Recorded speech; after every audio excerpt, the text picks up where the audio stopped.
Praise the lord. ప్రభైన యేసుక్రీస్తు నామం పేరట మీ అందరికీ నా వందనాలండి.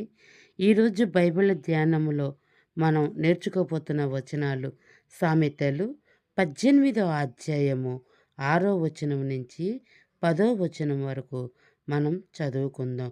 బుద్ధిహీనుని పెదవులు కలహమునకు సిద్ధముగానున్నవి, దెబ్బలు కావాలనని వాడు కేకలు వేయును. బుద్ధిహీనుని నోరు వానికి నాశనము తెచ్చును, వాని పెదవులు వాని ప్రాణమునకు ఉరి తెచ్చును. కొండెము గాని మాటలు రుచిగల భోజ్యములు, అవి లోకడుపులోనికి దిగిపోవును. పనిలో జాగు చేయువాడు నష్టము చేయువానికి సోదరుడు.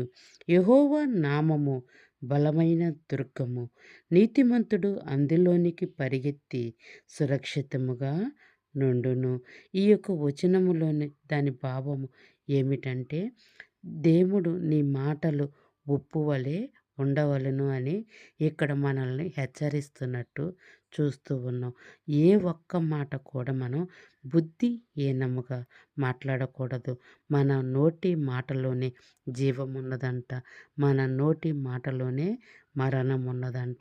నీ నోటి మాటలు బట్టి నీవు తీర్పు తీర్చబడతావని కూడా ఉన్నది. అంతేకాకుండా నీ మాటల వల్ల ఇతరులకు అది కత్తి కంటే పొదునుగా దూసుకు వెళ్ళిపోయిద్దంట. అందుకని బహు జాగ్రత్తగా నీవు మాట్లాడవలసి ఉన్నది. నీతిమంతుడైతే దేవుడు రెక్కల నీడన సురక్షితంగా ఉంటాడంట. గాడ్ బ్లెస్ యూ పిల్లలు.